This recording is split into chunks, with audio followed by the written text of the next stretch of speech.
ਨਹੀਂ ਪਹਿਲੇ ਤੁਸੀਂ ਇਧਰੋਂ ਆਏ ਹੁਣ ਤੁਸੀਂ ਉਧਰੋਂ ਸਾਡੇ ਗੇਟ ਥਾਣੋਂ ਆ ਗਏ ਆ ਬਲਾ ਤਾਂ ਫਿਰ ਅਸੀਂ ਕੀ ਕਰੀਏ? ਸਰ ਜੀ ਗਾਰਡਰ ਨਹੀਂ ਹੈ ਦੇਖੋ ਤਾਂ ਸਹੀ ਉੱਤੇ ਗਾਰਡਰ ਪਏ ਨੇ ਨਹੀਂ ਸਾਡਾ ਕੰਮ ਨਹੀਂ ਤੁਸੀਂ ਤਾਂ ਕਰਦੀਆਂ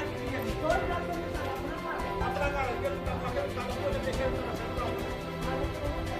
ਤੁਸੀਂ ਲੋਕ ਤੇ ਪੂਰਾ ਕਰ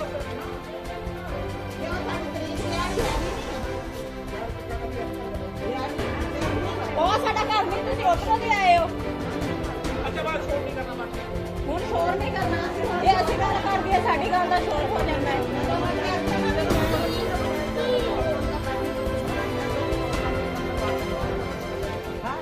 ਭਾਈ ਤੁਸੀਂ ਬਾਹਰ ਚਲੋ ਸਰ ਨਹੀਂ ਜ਼ਬਰਦਸਤੀ ਤੁਸੀਂ ਸਾਡੇ ਦਰਵਾਜ਼ੇ ਧੱਕ ਕੇ ਖੋਲ ਕੇ अंदर आ रहे हो जबरदस्ती करके।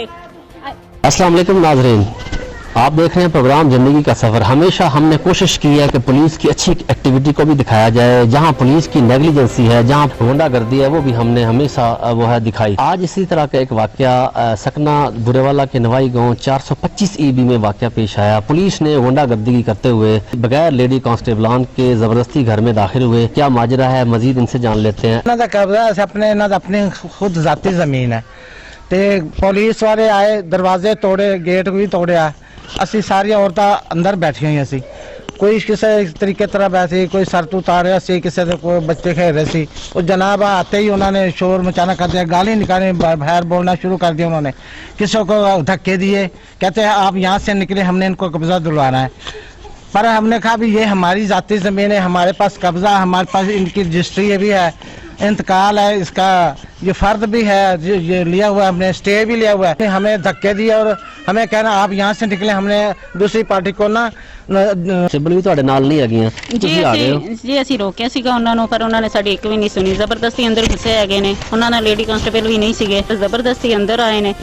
ਬਲਕਿ ਸਾਨੂੰ ਧਮਕਾਉਣ ਲੱਗ ਗਏ ਕਿ ਤੁਸੀਂ ਤੁਹਾਡਾ ਅਸੀਂ ਇਲਾਜ ਕਰ ਲੈਣੇ ਹੈਗੇ ਆ, ਅਸੀਂ ਤੁਹਾਡੇ ਤੇ ਪਰਚਾ ਕਟਾਣਾ ਹੈਗਾ। ਅਸੀਂ ਕਿਹਾ ਵੀ ਅਗਰ ਇਹ ਕਿਹੜਾ ਤਰੀਕਾ ਹੈਗਾ ਅੰਦਰ ਆਉਣ ਦਾ, ਤੁਸੀਂ ਦਰਵਾਜ਼ਾ ਨਹੀਂ ਨੌਕ ਕੀਤਾ, ਇਹ ਨਹੀਂ ਕੀਤਾ। ਫਿਰ ਜ਼ਬਰਦਸਤੀ ਸਾਡੇ ਕਮਰਿਆਂ 'ਚ ਹੀ ਘੁਸੇ ਨੇ, ਤੁਸੀਂ ਮਰਦ ਅੰਦਰ ਬਿਠਾਏ ਹੋਏ ਨੇ। ਸਾਡਾ ਹੁਣ ਗਵਰਨਮੈਂਟ ਨਾਲ ਇਹੀ ਮੁਤਾਲਬਾ ਹੈਗਾ ਕਿ ਸਾਨੂੰ ਇਨਸਾਫ ਦਿਲਵਾਇਆ ਜਾਵੇ। ਹਾਂਜੀ ਜਦੋਂ ਆਏ ਸੀ ਅਸੀਂ ਉਹਨਾਂ ਨੂੰ ਕਿਹਾ ਸੀ ਵੀ ਤੁਹਾਡਾ ਕੰਮ ਨਹੀਂ ਜ਼ਬਰਦਸਤੀ ਅੰਦਰ ਆਉਣਾ, ਤੇ ਸਾਡੇ ਉੱਪਰ ਦੁਪੱਟਾ ਵੀ ਨਹੀਂ ਹੈਗਾ ਸੀ। ਬਹੁਤ ਉਹਨਾਂ ਨੂੰ ਮਨਾ ਕੀਤਾ, ਉਹਨਾਂ ਨੇ ਬਹੁਤ ਜ਼ਬਰਦਸਤੀ ਕੀਤੀ, ਧਮਕੀਆਂ ਲਾ ਕੇ ਗਏ ਨੇ। ਹਾਂਜੀ ਤੇ ਕਹਿੰਦਾ ਸੀ ਅਸੀਂ ਜਗ੍ਹਾ ਤੁਹਾਡੀ ਵਿਹਲੀ ਕਰਾਣੀ, ਉਹਨਾਂ ਨੂੰ ਕਹਿੰਦਾ ਸੀ ਦਿਲਾਣੀ ਆ। ਹਾਂਜੀ ਬਹੁਤ ਬਦਤਮੀਜ਼ੀ ਨਾਲ ਤੁਸੀਂ ਬੋਲ ਉਹਨਾਂ ਨੂੰ ਰਹੇ ਇਹ ਨਹੀਂ ਕਿਹਾ ਕਿ ਸਾਡੇ ਘਰ ਬੰਦੇ ਮੌਜੂਦ ਨਹੀਂ? ਹਾਂਜੀ ਅਸੀਂ ਕਿਹਾ ਸੀ ਬੰਦੇ ਸਾਡੇ ਘਰ ਮੌਜੂਦ ਨਹੀਂ ਹੈਗੇ, ਤੁਹਾਡਾ ਕੰਮ ਨਹੀਂ ਬਣਦਾ ਏਦਾਂ ਤੁਸੀਂ ਕਰੋ, ਲੇਕਿਨ ਉਹਨਾਂ ਨੇ ਸਾਡੀ ਨਹੀਂ ਸੁਣੀ। ਉਹਨਾਂ ਦੇ ਭਾਈ ਵੀ ਮੌਜੂਦ ਨੇ ਜਿਹੜੇ ਘਰ 'ਚ ਨਹੀਂ ਸੀ। ਅਸਰ ਕੀ ਇਹ ਮੁਕੰਮਲ ਇਹ ਦੱਸਣਗੇ। ਇਹ ਦੱਸੋ ਇਹ ਪ੍ਰਾਪਰਟੀ ਕਿੰਨੀ ਹੈ ਤੁਹਾਡੀ? ਇਹ ਕਿੰਨੀ ਪ੍ਰਾਪਰਟੀ ਹੈ? ਜੀ ਇਹ 10 ਮਰਲੇ ਜੀ ਸਾਡੇ 10 ਮਰਲੇ। ਤੇ ਇਹਦੇ ਵਿੱਚ ਤੁਸੀਂ ਸਟੇ ਵੀ ਲਿਆ ਅਦਾਲਤ 'ਚ? ਜੀ ਅਸੀਂ ਸਟੇ ਵੀ ਲਿਆਇਆ ਇਹਦੇ ਵਿੱਚ। ਔਰ ਇਹ ਜਿਹੜੇ ਹਜ਼ਰਾਤ ਸਾਡੇ ਨਾਲ ਮਤਲਬ ਕਿ ਜ਼ਬਰਦਸਤੀ ਕਰਨਾ ਚਾਹੁੰਦੇ ਨੇ, ਇਹ ਉਹਨਾਂ ਦਾ ਅਦਾਲਤ ਦੇ ਵਿੱਚ ਕੇਸ ਵੀ ਚੱਲਦਾ ਪਿਆ ਕਿਸੇ ਹੋਰ ਆਪਣੇ ਚਾਚਾਜ਼ਾਦ ਭਾਈ ਦੇ ਨਾਲ, ਤੇ ਸਾਡਾ ਵਿੱਚ ਇਹਦੇ ਕੋਈ ਅਮਲ ਦਖਲ ਨਹੀਂ ਹੈ। ਤੇ ਇਹ ਸਾਨੂੰ ਜਿਹੜਾ ਨਾ ਬਾਰ-ਬਾਰ ਜਦੋਂ ਪੁਲਿਸ ਨੇ ਰੇਡ ਕੀਤਾ ਤੇ ਕੌਣ ਸੀ ਆਇਆ ਇੱਥੇ? ਸਰ इफ्तिखार अहमद लुड़का SHO साहब, जवेद ASI और बारी नफरी पुलिस ਦੀ ਕਾਂਸਟੇਬਲ ਜਿਤਨੇ ਵੀ ਯਾਨੀ ਕਿ ਕਹਿੰਦੇ ਕੀ ਸੀ ਕਿ ਦੂਸਰੀ ਤੁਹਾਨੂੰ ਕੀ ਲੱਗਦਾ ਹੈ ਕਿ ਦੂਸਰੀ ਪਾਰਟੀ ਨਾਲ ਪੈਸੇ ਲੈ ਕੇ ਉਹਨਾਂ ਨੇ ਇਹ ਕੰਮ ਕੀਤਾ? ਇਹ ਜੀ ਦੂਸਰੀ ਪਾਰਟੀ ਕੋਲੋਂ ਤਕਰੀਬਨ 2-2.5 ਲੱਖ ਰੁਪਇਆ ਲੈ ਕੇ ਜੀ ਸਾਨੂੰ ਮਾਲੂਮਾਤ ਹੋਈ ਕਿ 2-2.5 ਲੱਖ ਰੁਪਇਆ ਲੈ ਕੇ ਇਹਨਾਂ ਨੇ ਤੇ ਇਹ ਜ਼ਬਰਦਸਤੀ ਸਾਡੇ ਘਰ ਦੇ ਵਿੱਚ ਸਮਾਨ ਉਹਨਾਂ ਦਾ ਰੱਖਣਾ ਚਾਹੁੰਦੇ ਨੇ। ਔਰ ਸਾਨੂੰ ਕਹਿੰਦੇ ਨੇ ਕਿ ਜਾਂ ਉਹਨਾਂ ਨੂੰ 2.5 ਲੱਖ ਰੁਪਇਆ ਦਿਓ ਤੁਸੀਂ ਤੇ ਜਾਂ ਉਹਨਾਂ ਦਾ ਸਮਾਨ ਆਪਣੇ ਘਰ 'ਚ ਰੱਖੋ। ਅਸੀਂ ਆਖਿਆ ਇੱਥੇ ਇਹ ਸਾਡਾ ਘਰ ਹੈ, ਸਾਡਾ ਸਟੇ, ਸਾਡੀ ਫਰਜ਼ ਹੈ। ਸਾਨੂੰ IG ਪੰਜਾਬ ਦੇ ਨਾਲ ਤੇ ਆਪਣਾ DPO ਦੇ ਨਾਲ ਸਾਨੂੰ ਗੁਜ਼ਾਰਿਸ਼ ਹੈ ਕਿ ਸਾਨੂੰ ਇਨਸਾਫ ਮਿਲਿਆ ਜਾਵੇ ਤੇ ਪੁਲਿਸ ਕੋਲ ਸਾਨੂੰ ਇਨਸਾਫ ਦਿਲਾਇਆ ਜਾਵੇ ਤੇ ਇਹਨਾਂ ਨੂੰ ਬਰਤਰਫ ਕੀਤਾ ਜਾਵੇ। आपने इनकी बात सुनी, इस खानदान की जिनके घर में जो है पुलिस ज़बरदस्ती दाखिल होकर गुंडागर्दी करते हुए घर में दाखिल हुई, इन सब की फैमिली की भी बात सुनी। लाजमी बात है, पुलिस के आला अफसरान भी देख रहे होंगे इस वक्त।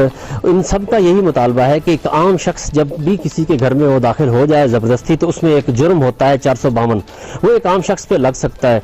अपने अख्तियारात को नाजायज़ इस्तेमाल करते हुए किसी के शरीफ फैमिली के घर में ज़बरदस्ती दरवाज़ा तोड़ कर दाखिल हुए, उनकी ख़वातीन को हिरासा किया, बगैर लेडी कांस्टेबलान के उनके घर में दाखिल हुए, तो इन पर कोई जुर्म नहीं लगता। इनका ये मुतालबा है जी पंजाब समेत जो है तहकीकाती इदारों से और वज़ीर-ए-आला पंजाब और प्राइम मिनिस्टर इमरान खान से कि पुलिस कल्चर में तब्दीली का जो नारा लगाया था, जिसके बलबूते पर उन्होंने वोट लिए थे, वो जिला बिहाड़ी की जो चंद एक पुलिस एहलकारान और अफसरान हैं वो चिकनाचूर कर रहे हैं। मौजूदा हुकूमत की कारकर्दगी पर भी एक सवालिया निशान है। ऐसे पुलिस मुलाजमीन व अफसरान जो हैं इनके खिलाफ कानूनी कार्रवाई ना की गई तो आए दिन हर शरीफ फैमिली के घर में पुलिस बगैर जो है दरवाजे के दस्तक दिए, बगैर लेडी कांस्टेबलान, बगैर वारंट गिरफ्तारी के दाखिल होकर हरासा करेगी और अपनी मनमानी करते हुए, रिश्वत बटोरते हुए इनके खिलाफ कानूनी कार्रवाई का जो है वो डरा धमका कर अपने मनमानी के काम लेते रहेगी।